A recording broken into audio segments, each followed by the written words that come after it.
Peace to everybody.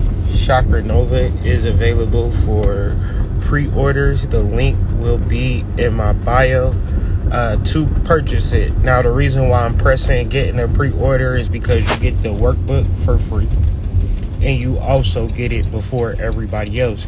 And of course, it's an energy exchange. So I'm going to send the book out the beginning of May to the people who pre-order. So I'm hoping that y'all get on Instagram and, read the book and tell people how the book is. So when it comes to May 23rd, we'll go on actual sale, that people will begin to have some social proof that it's a book worth buying. So generally you get it 30% cheaper than everybody else, right? Because once May come, Colombian Exchange will reduce its promotional codes and sales and things of that nature, just because we've been giving people deals for like a year and a half now. So I feel like we close to paying our dues and showing people we serious about our work. And it's a lot of different businesses out here, so generally a person might not fully gravitate to us, and that's cool as well. But generally, y'all know what we are, y'all know what we about, and we're just ready to move forward and really solidify ourselves in business. And one of our pioneer products, or one of our greatest goods that ever been put out, is going to be this book, because I've actually been working on this book for years, and it's finally coming out, and I'm finally ready to bring the conversation in relation to the chakras and how to heal it without a person feeling as if they're not worthy or able to heal their chakras. Now, thank you guys for tapping in. That is my TED Talk. Today we are here to discuss Mercury Retrograde, which takes place tomorrow. I know we just coming off a full moon, and people like, damn, what else? But what we have to understand about astrology, this is what's very important, that astrology is more like a watch. It's how you tell time. And you just don't look at the minutes to determine the whole view of the time. You just don't look at the date as in, it's the 25th, so I know what date it is. No, you look at the month, you look at the date, you look at the year. When you look at astrology and you reference a particular aspect, if you're not understanding the corresponding aspects to that astrological aspect, you really don't know. An example would be, I met this guy, he's 6 foot tall. If you got in your wheelhouse that you want to meet a 6 foot tall man, you like, all right, let's go, sis, he's 6 foot, let's go. If you don't get no correspondent energy, like he lived with his baby mama, right? He got 18 kids, right? He really ain't shit. He an abuser. Now the fact that he's 6 foot tall is irrelevant. So generally, this is what happens when people reference astrology in reference to their birth chart. Oh, I'm a Virgo. Oh, I'm an Aquarius. That's the same thing as saying that you're 6 foot tall. I understand it, and I'm sure it has some attributes, but the reality is that it doesn't fucking matter. So generally, when we look at an astrologer, that's why like an astrologer is different from a person that is referencing astrology, because in my heart, I'm looking at everything associated with that actual concept.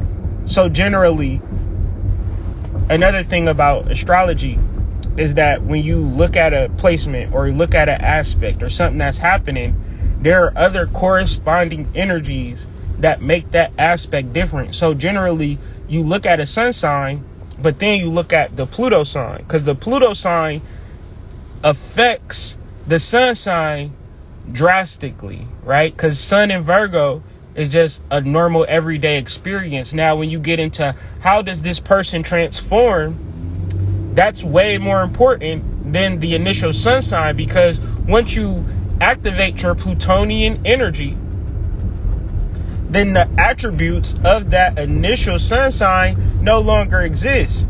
So you find out the dude is 6 foot tall, and he got 18 kids, live with his baby mama, this, that, and the third. But he turns out to be your soulmate. But when y'all get together, y'all create a corporation, and y'all making $50 million a year or some crazy stuff. So he able to take care of his 18 kids, take care of all his baby mamas, and be with you because y'all relationship is plutonian. So generally, you want to look at things much deeper, and that's why we reference astrology, so we can understand things that are much deeper. The problem, though, is that people do not study astrology, meaning that they can tell you the terms Leo, Sagittarius, so forth and so on, and then you get into, all right, why are you saying that?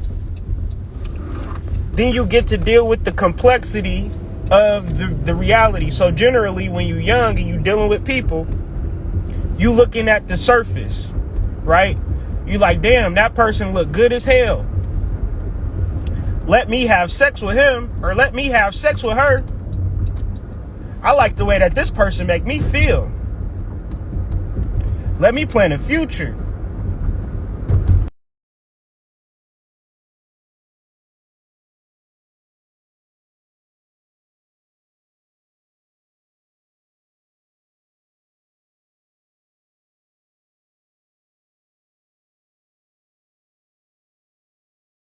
Me a second.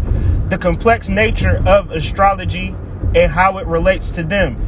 That's one level. And the second level is that there are no people who are able to do that, because you have to literally, astrology, it seems as though you can say anything, right? And a person can be like, oh, that's deep. I never thought about it like that. But that's merely because if you don't know something, right? And I give you a little crumb of energy that you don't know, and say that this little crumb that I'm giving you is the bee's knees, everything you need to know about this. Like, this crumb is it. And if you don't know that there's a whole big pie, then you'll imagine that this crumb of knowledge that this person is giving you is actually the whole pie, to which you inflate your ego like, I've been laced with the whole pie, but I know within your heart, you don't know what the fuck is being said. I know what it's like to not know nothing and then rely on persons who don't know nothing because they know that we don't know. And to deal with the anxiety of the complexity of astrological formations, there are 144 constellations. There are limitless amounts of stars. So if anybody is referencing astrology to you, they don't know what the fuck they're talking about. Listen what I said. There's 144 constellations that we know. There are limitless numbers of stars. And nobody knows specifically what these stars reference. So generally, astrology,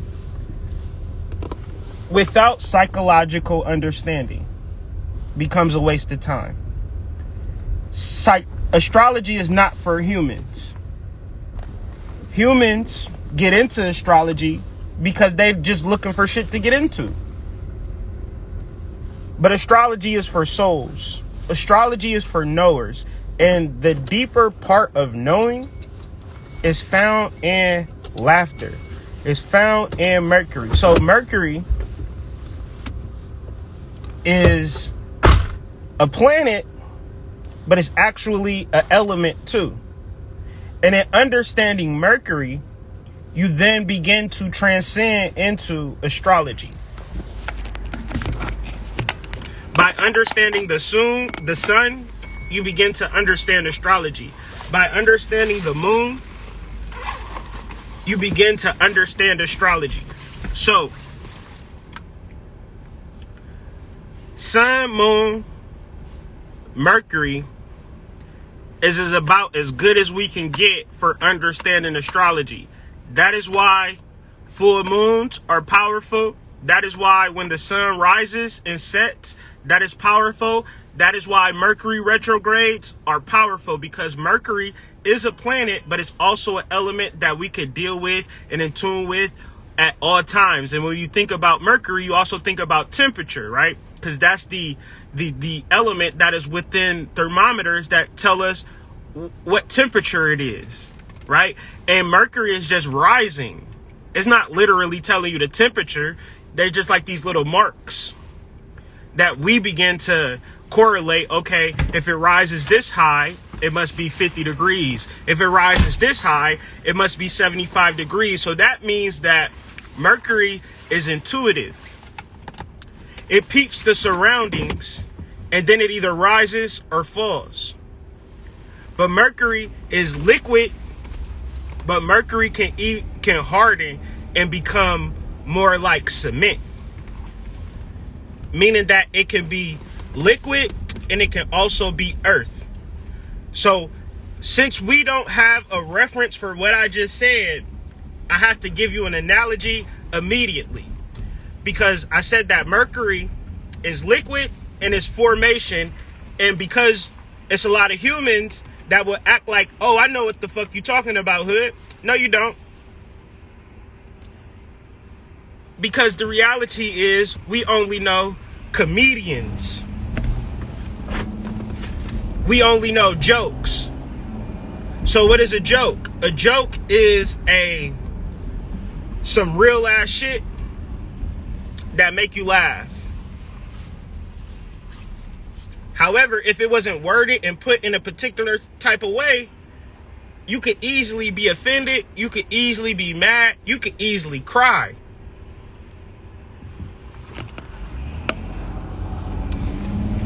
To which now we have to understand the universe.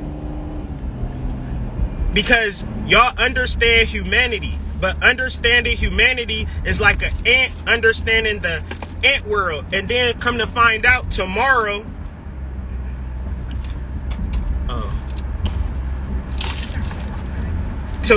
he coming a human tomorrow. So he feel like, oh, tomorrow I'm gonna become a human. I must understand everything to know about this ant world. That serves no logic. The reality of spiritual modalities and how it looks in real life, and I will argue with anybody, because I'm sure they're pulling from their humanity and they're pulling from their lack of companionship and their need for companionship and their need to say whatever sounds good that they don't even make sense. And the reality of people feeding into it is only gonna make it deeper, because the reality is that laughter is the next step. That's the next frontier. So the things that you do should promote or bring yourself to having a big laugh. And generally we do that. We just don't notice it because we don't understand the universe. So if anybody has ever tuned in and tapped in to high celestial beings, they would agree with me that them motherfuckers got jokes. And if you were to examine your dreams, such as, I'm speaking to my wife, such as that lady that was pulling everything off of her face, and you know, on YouTube they were the king of the castle, but in the dream world they was like, all of this shit is fake, right? They was pulling off their face, they was pulling off they mask, they was pulling off their hat. Everything about them was fake, right? So the dream world is showing my wife that so she can get a good laugh. Everything that you experience is so you can get a good laugh, because within the laughter is the true transformation. So as Mercury, Venus, Sun, Pluto, Jupiter, Saturn have all touched Pluto. Okay? And so the fact that they have touched Pluto, did you get the card? Or it should be in your coat. Anyways. Figure it out. Yeah.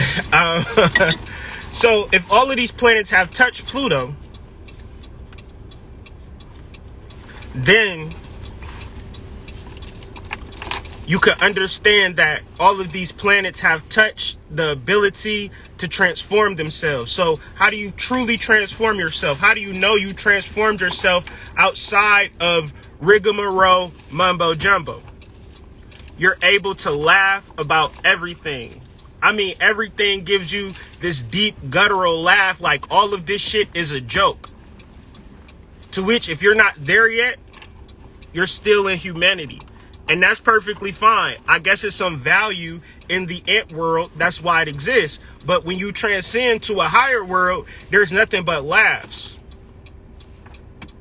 And I know that this becomes to be a triggering point because you have the ability to hold on to your trauma. You have the ability to hold on to your sadness like it's worth something. You have that ability. But you also have the ability to let it go. And before you let it go, you observe it. And in the space of observing your emotions, if you could observe your emotions, you are letting it go. When you become your emotions, you're attaching to that emotion. And wherever your emotion leads you, you're fine with it. You're not really fine with it, but you've attached yourself to this emotion. So the emotion says, fuck this relationship. I can't do this no more. I'm tired of you. You're not living up to my expectations. You're not living up to what I want. So let me ruin everything. Let me cancel everything. Let me raise children that are unbalanced because of my emotions. And of course, there's a lot of exceptions to the rules. It's a lot of do dirty men. It's a lot of do dirty women. And you justify in that action. Because emotions is a powerful thing. It's the same thing as my child, my baby, when he's crying for some milk. And I'm telling him, baby, don't cry. You got to observe your emotions. Right? But I'm talking to y'all because y'all not little fucking babies. Y'all not infants. Crying, it's a difference. You could cry because you can't help it. Right? You just end up crying for no reason. And then you could cry for attention or cry for assistance. The irony of that cry is that y'all be all alone when y'all cry. So it literally is nobody to hear you cry, yet you are still crying for that reason. Deeper than that, you might be crying out to your ancestors and things of that nature. You might be crying out to your guides. And they might be here to reach out to you and help you. But then you have this free will that you're not ready to let go of. The example is, if I'm calling out to a higher being for help and guidance, then that obviously means that I'm making the wrong decisions with my life. Because if I'm making the right decisions, then I'm not crying, nor am I sad. Because I'm making the right decisions. Nobody makes the right decisions and then regrets it or have resentment. To which then they begin to call out for spirits to help guide them. Make even more better decisions. That don't make sense. So generally, you make the wrong decisions and then you say, fuck it, I don't know what I'm doing down here. And you submit. And once you submit, you realize it's all laid out for you. That shit funny as hell. But if you don't see it, you're still holding on to that anger, to that sadness. And the power, the reason why I'm referencing this is because Mercury is transiting the third decan of Scorpio. It is transiting the tail of I said Scorpio, but I meant to say Capricorn, excuse me. It is transiting the tail of Capricorn.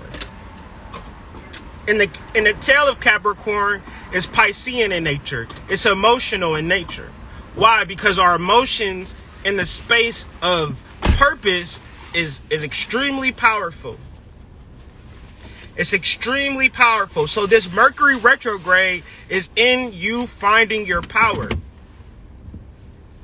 Now, I'm a proponent of, I believe in, and I stand on till I die, that it's not what happens to you, it's how you respond to it. Because I got a story for y'all. Last week we were in Columbus, Ohio. We were driving down 5th Street. And we ran past the YWCA homeless shelter. Now, my son, Azor, he's 7. He'll be 8 this year. Around this time, he was, and this was probably like November of the year he was born, 2013. November, December, around this time, roughly. He was still a little pup.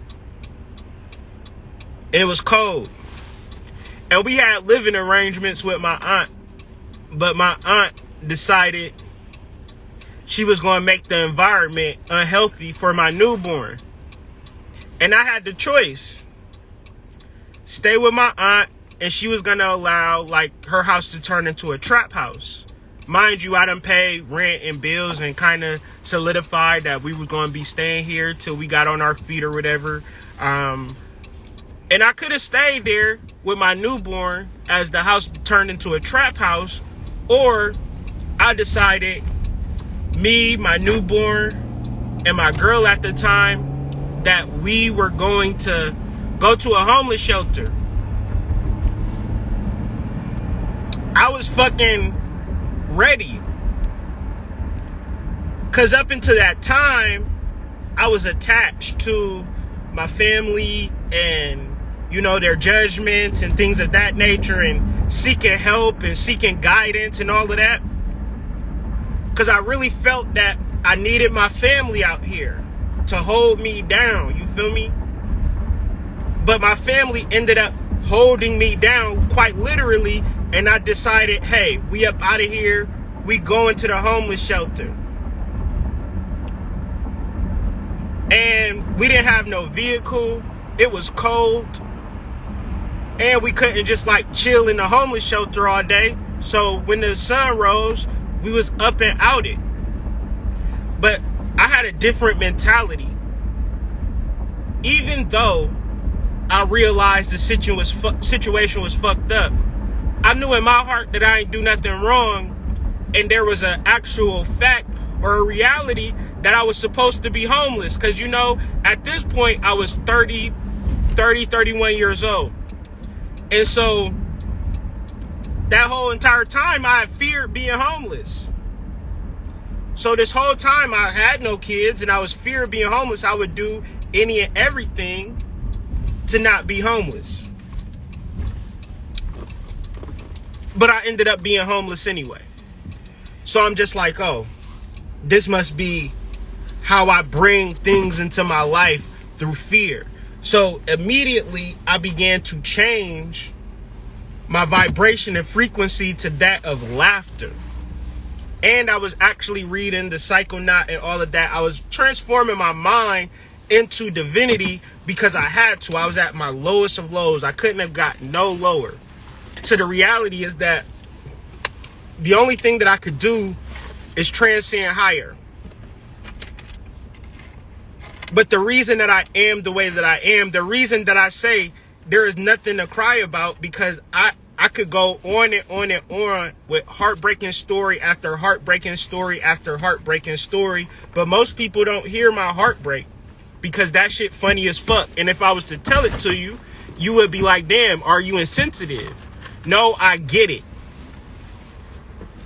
And this is the result of chakra work.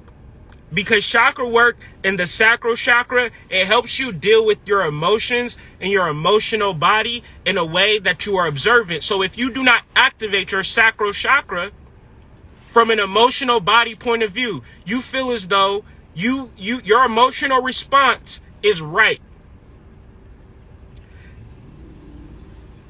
You're not even homeless with a newborn in the middle of winter and you have a negative emotion. So your emotional responses aren't right and exact if you find yourself in a home, right?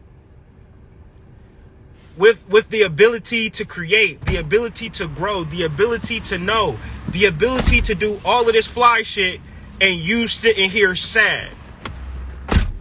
Now, what if I told you, how would you feel if I said, get out that house, get on the street, and with we didn't even have a stroller at first. We had to buy a stroller. So for the first 2 to 3 weeks, we would just take turns of carrying a baby, walking through the cold streets. We used to ride the bus just because we needed that warmth, just because we didn't want our son to freeze. So when people yell at Azor, when people get mad at Azor, I get mad at them. Because this little boy done been through way more shit than most adults I know. So that's why I live for him. That's why I thrive for him. That's why I want to be the best father that I can be, because I realize that it is my responsibility to give him that. I don't have to give him shit. I don't have to give him anger. I can give him laughter and joy and have a good time, because he already a man. And I know that shit sound crazy to people, but he came down here with it. He came down here ready. When he was a little baby, my hands is real soft, but they can be real rough too. But Azor's hand, when he was a toddler, an infant, his hands was rougher than mine. The moment that he began to talk with a deep, almost man-like voice. So I reference that to say, sometimes you want to create a perfect environment to establish an emotional frequency for you to be happy. But the reality is, there are no perfect environments. So your ability to choose a happy frequency is your choice. But if you do not do the chakra work, you feel overcome by the emotion. So I tell people all the time, do sacral chakra work. Deal with your fight or flight. Process it. That's why I'm coming up with the workbook, because I realize, shit, as much as I'm saying it, a person's ability to grasp that and to move into that is much more difficult, because the sludge of fight or flight, the sludge of cortisol is like the blanket to your awakened self. But your awakened self is a self that is very happy. It is overjoyous. And it's not conditional. It's not based upon you being successful. It's not based upon you having a relationship. It's not based upon you having money. It's not based upon none of that. I say, dealing with your soul. In sincerity, you get the money, you get the love, you get the respect, you get all of that. Because you don't have anything to prove. You are down here to enjoy yourself. It's people out here working like a fucking slave. And there's also people out here at the fucking beach catching vibes. These two people have made a decision to do either one, and there ain't no fucking cops coming to the person collecting vibes. Hey, the vibe is too strong in here. You vibing too fucking hard. It's 2021. People are struggling. Why are you vibing so hard? Why are you happy?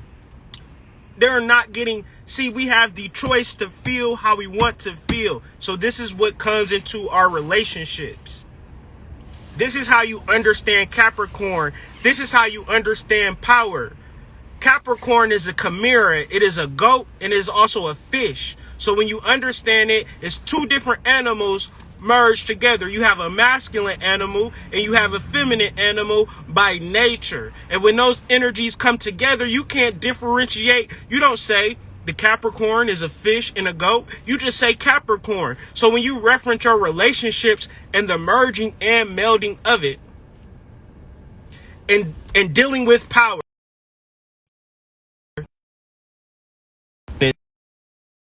so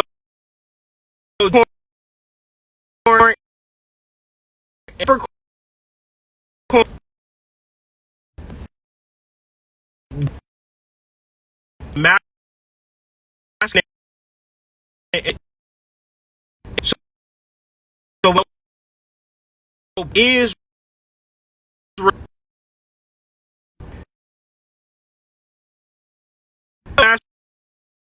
even relation of cool and that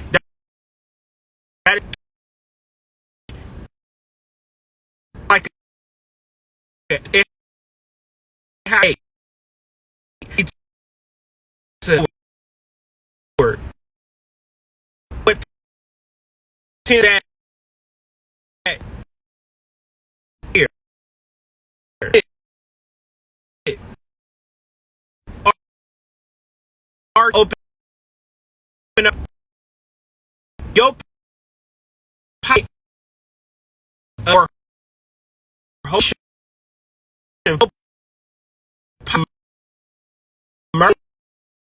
energy because it's feminine and not other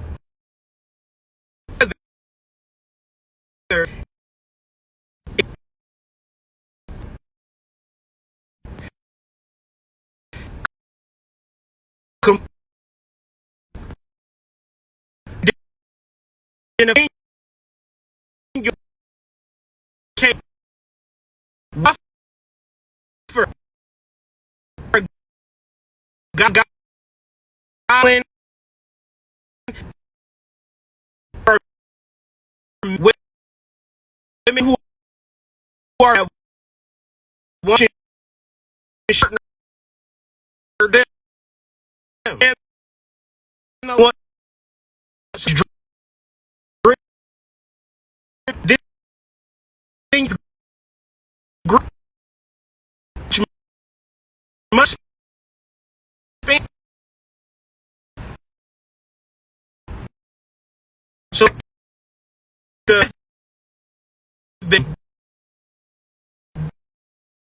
is like it can do about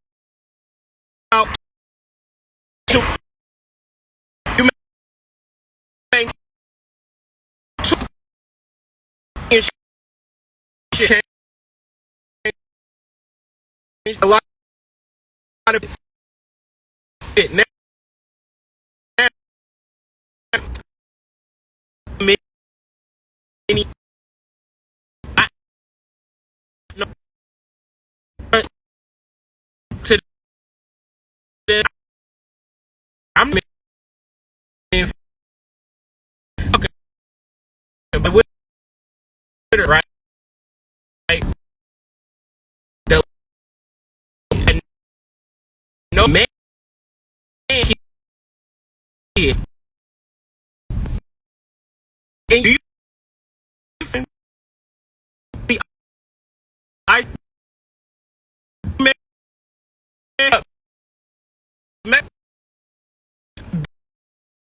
be because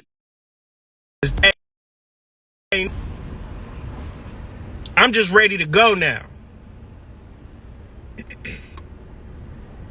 And shit, I'm only 36.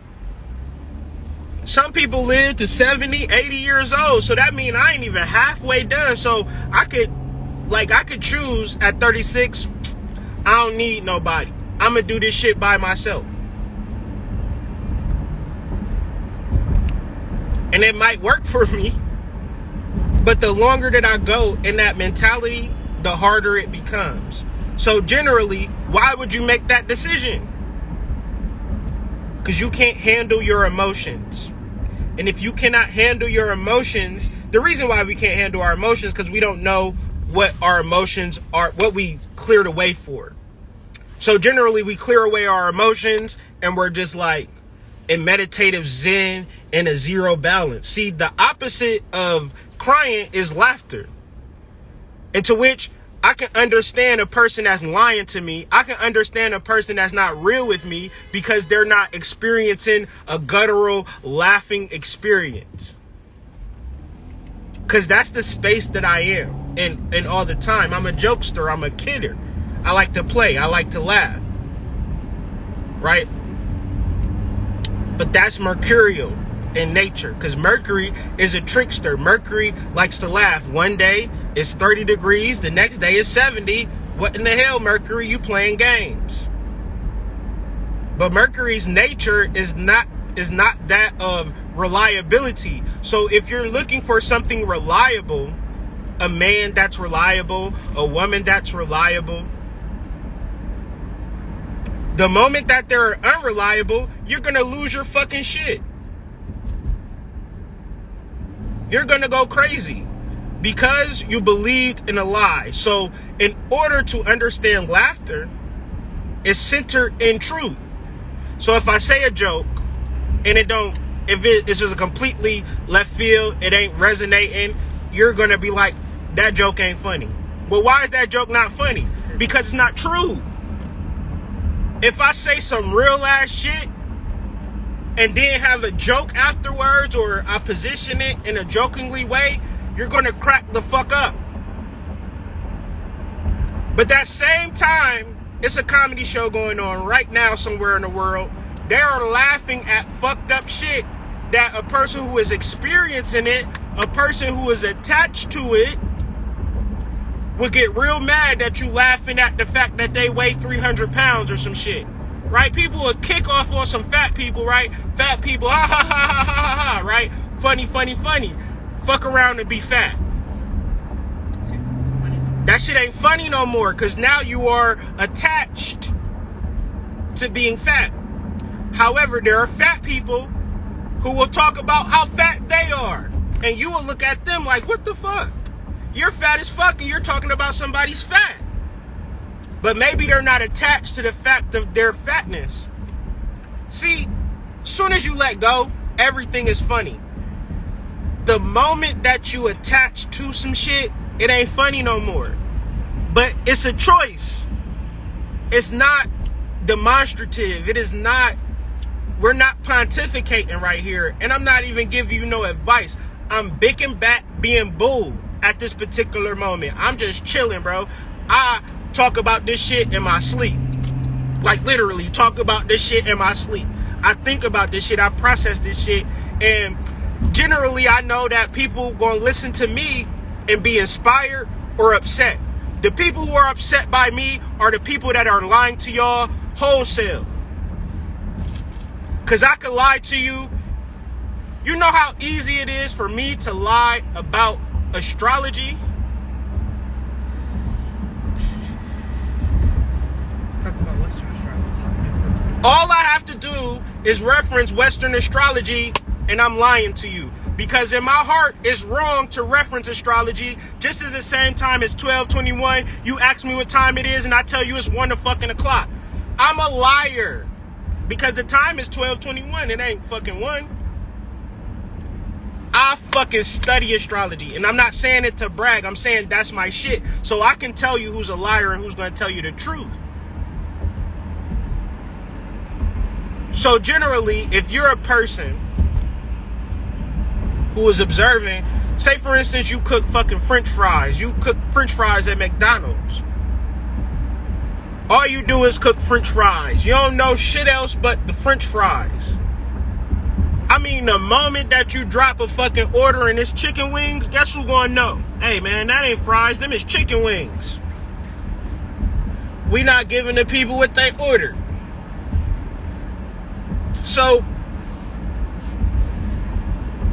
I say all of this to say, people will say that Mercury is in Aquarius. And whatever dichotomy or whatever realization that they come out with in reference to that, is purely based on other people's words. And the problem is, other people lie. So when I reference astrology, I reference astronomy. Because I'm not going to even reference a map. I'll look straight into the sky. And I'll be like, okay, Mercury is in Capricorn. It's in the tail end of Capricorn. What is the energy talking about? You have to find your power. And your power is not in your seriousness. Your power is in your ability to laugh. See, you want to do initiation, you want to do a ritual, but your energy is tied down and negative. You want a husband. You want money. You want this. You don't feel good. You're being possessed by fucking dragons and demons and shit. Right? At the end of the day, That shit funny as fuck, right? Because you ain't possessed by shit. You're attached to emotions. And your emotions is going to have you do a whole bunch of fuckery and flim-flam. It happens every day. Go to any prison right now, and you will find some of the most sensible, well-mannered, beautiful black men and women on the planet. Period, bar none. The most remarkable people in this motherfucker is locked up and caged up, and ain't nobody saying shit.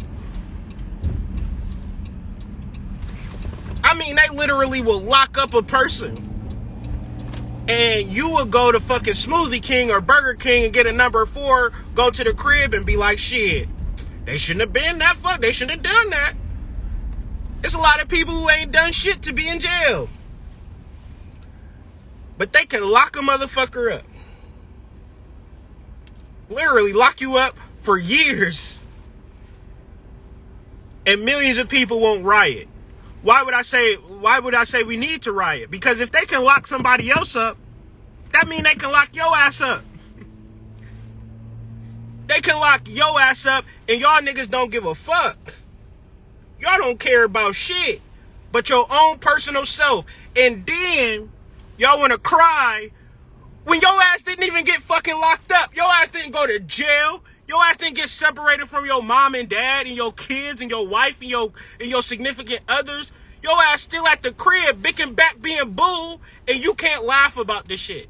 Why do you begin to develop a habit of laughter over a habit of crying? Because you can always find the beauty, success, and joy in your story that will fucking, a motherfucker will kill you for it. Take you out to be in your position. You might be in a relationship. You might have a mama and a daddy. You might have some healthy ass kids. There's people with kids that they go back and forth to the Ronald McDonald house every weekend. It's people who don't know their mama and daddy. It's people who couldn't get into a relationship if they bought it. I mean, it's millionaires. Chicks with Fetty. Too hurt, too emotional to even buy a nigga. Man, it's some niggas that you can buy for $500 a month. Give them room and board. They probably got 15 inches too. Lay your ass out. You just got to give them $500 a month. Shit, you making $58K a month. You can shoot a nigga 500. You feel me? Too emotional. Shit ain't funny enough for you. Everything is real. Your personal life is real. Another thing about crying and tearing, what's happening. When we were little, our moms and dads said, all right, enough is enough. Stop that fucking crying now. Stop crying. And we really had a need that we were trying to get serviced. And then your parents or your guardians, they look at you like, what the fuck is you crying for? Stop crying. So men and women, we learn to suppress that.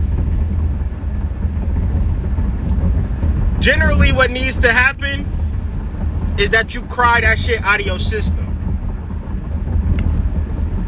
Because crying is to summons attention for infants. That's the purpose of crying.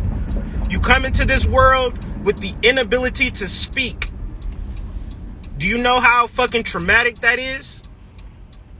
To want some fucking milk and your mom is fucking twerking for TikTok, doing a TikTok challenge, and you hungry, and all she gotta do is put her phone down, shake you up some goddamn Similac,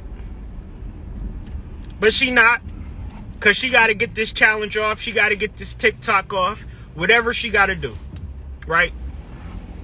So many different times your baby just crying for your assistance or your attention. The difference between your baby and you is absolutely zero, because you was a baby too. But if we are not treated psychologically for our suppressions, then that then turns into a depression. It's like a suppression and a repression evolves into a depression to where you're just depressed.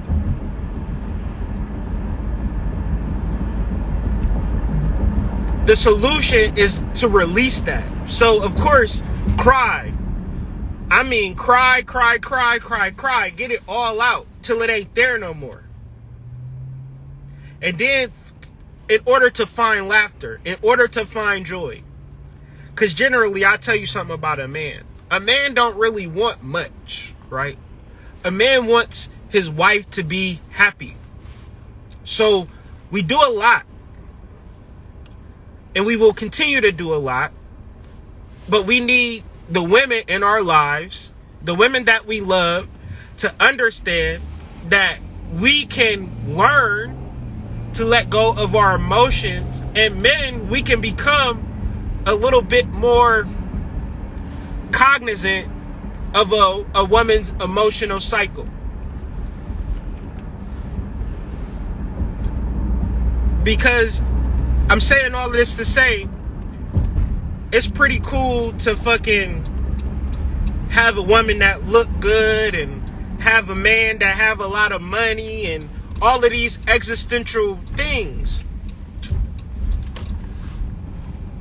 But when those emotions hit, that then determines if the relationship is really worth anything. Because as long as everything is going good, I mean, this shit done happened so many times to y'all. I'm sure it's making y'all head spin because the shit be looking good as fuck. You be like, damn, I want you to meet my mama, you know, all of this, and you know, then all of a sudden it just start going downhill. And it almost seemed like shit. It was nothing that I could do. And I would say you right. Because once emotions get a hold, there is nothing you can do. You can be patient. And this is the trick. This is what else happened. All right, I just was patient. She was going through it. Now she cool again. Everything cool. That's just a setup. Sooner or later, she'll be right back, or he'll be right back into their zone, into their funk. So the teaching or the lesson is in teaching us all to be observant of our emotions. Because once we are observing our emotions, then we can see how funny this shit is, and we could exude the proper emotion, which is laughter. True laughter. And laughter is the acknowledgement that everything is okay. Laughter is the acknowledgement that I am in tune with my guides, that I'm in tune with my sources at an emotional level. See, I can say it all fucking day. And I can get the Mucci Fettuccine Cheddar Guaparini to have the exposition of, hey, I'm all that in a bag of chips. But the emotional confirmation, that confirmation that attunes you to the fact that you know for a fact that you're tuned in, tapped in, and turned up with your goddamn ancestral guides, is that modality of laughter.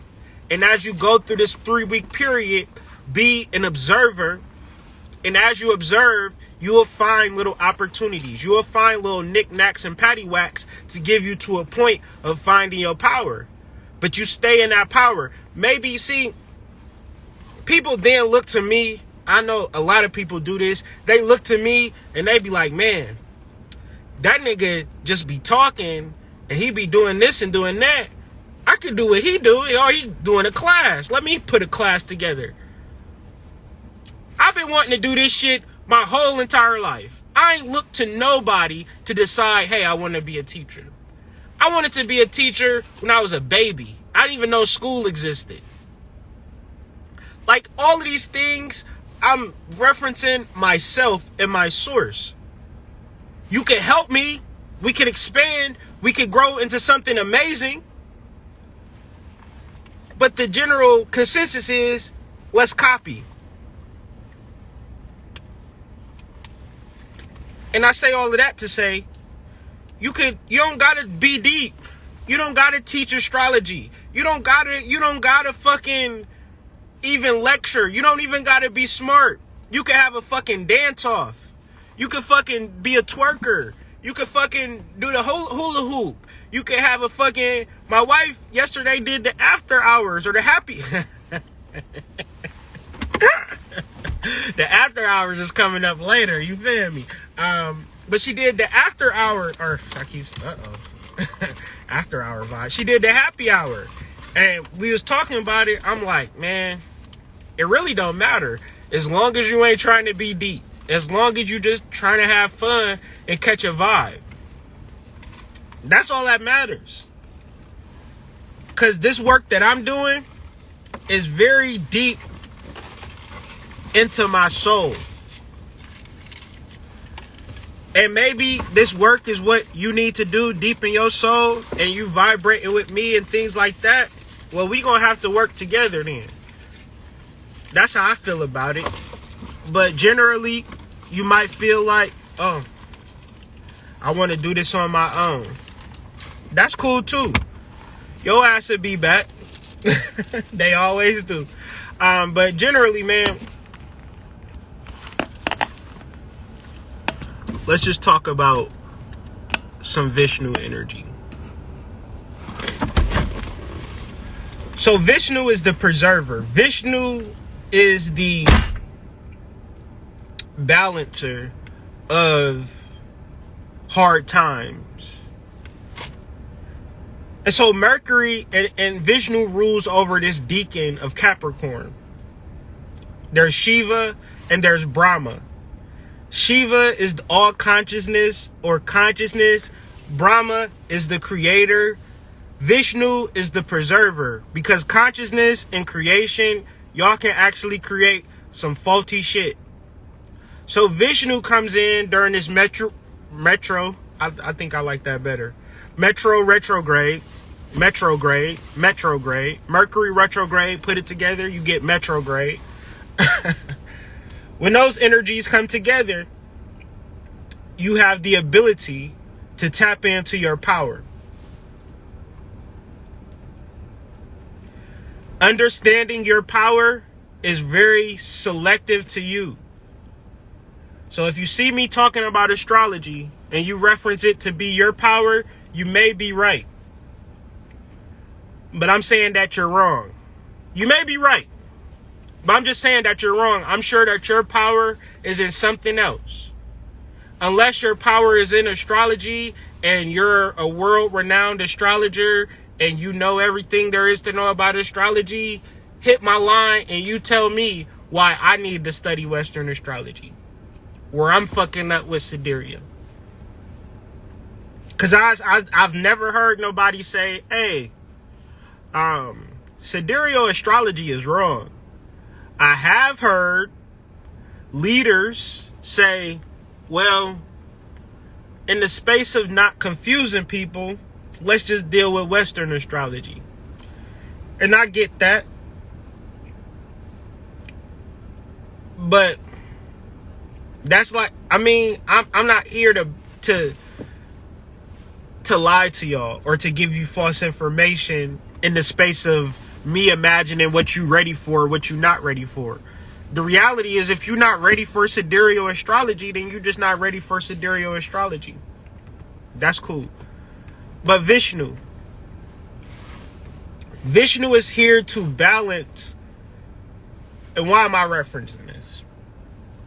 Because over this next 3 weeks, you will see a lot of things change. And a lot of people will say that I'm experiencing negative emotions, so I have the right to be sad.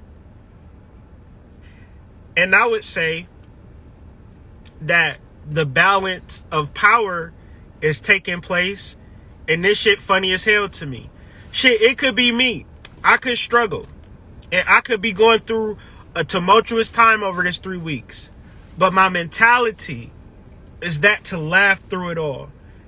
Whatever I experience during this 3 weeks is to find the joke in it. Find the ability to disconnect from my negative emotions or emotions in totality. Because let's think about it. I heard last night, because I'm real plugged into the ant world. Y'all don't know this, but it was a drive-by last night in this ant community. About 15 ants got fucking shot last night, man. It was a goddamn ant gang, man. The red ants and the black ants, man. The motherfuckers, you know, they've been beefing for a long time, you know.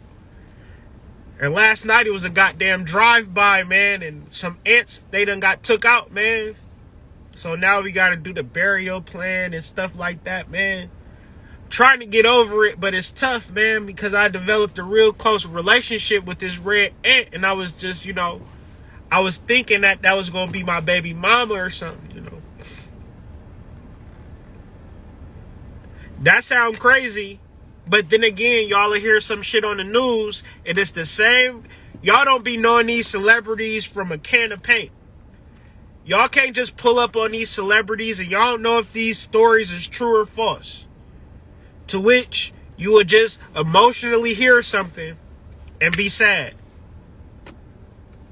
You know, shout out to all of our transition ancestors, those known and unknown. But generally, once you get into the 80s and 90s, this might sound crazy to say. No luck. This might sound crazy to say, but we ain't supposed to be sad when everybody died. I mean, sometimes it can get sad, I get you, but every time though, every time I'm seeing shit on the comments like, "Oh no, I can't believe it. Please, not you." And it's like, at what point are we okay and ready to accept that part of life? So to end it, because Mercury is a psychopomp. Psychopomp means it guides people through the underworld. And if you getting guided through the underworld, you gotta have a sense of humor. Because you might see some stuff that's going to make it hard to smile. Shout out to Tupac. And Scarface, since we here. But a psychopomp guides you through the underworld. And as you're guided through the underworld, this is my wife, you get to see all of the fuckity fuck shit that exists into the world. Now, I know that we were going through a catharsis and a clearing of energy so we can elevate and ascend to deeper psychic levels. So the reality of my conversation that I have with my wife is to hold the space. And I'm having this conversation with y'all too. Hold the space of however you feel. Acknowledge how you feel. Even if it's grotesque, even if you hate the way that you feel. Acknowledge it. Have the conversation. Because beyond that conversation is a whole bunch of funny shit. It is a whole bunch of power. But if you holding on to that resonance of sadness, you won't be able to see it because you think that everything you experience is in relation to you.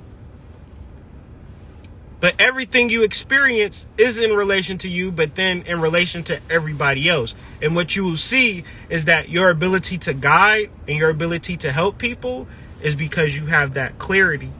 And that clarity is found in the joy of your ancestors. Your ancestors are not holding on to pain and sadness and hurt and turmoil. They have released that through death. What our ancestors offer us through communication is all of those things in life. So we need to be grateful and acknowledge the fact that we are powerful spiritual beings having a human experience. Okay? So hopefully that resonated. Hopefully that helped. And hopefully you can laugh a little today and, you know, speed up this awakening process. Okay? How do you slow down this awakening process? Through sadness and heavy emotions. Okay? So let's learn to exercise these so we can begin to fly as high as we possibly can. Thank you guys for tuning in. Check the links in my bio or the description for all of the latest and greatest things that I'm putting out. But with all of that being said, y'all have a great day. And I'll be having more Mercury retrograde videos throughout this Mercury retrograde process to make sure that we are, you know, on top of this stuff. So thank y'all for tuning in. I'll see y'all on the flip side. Peace.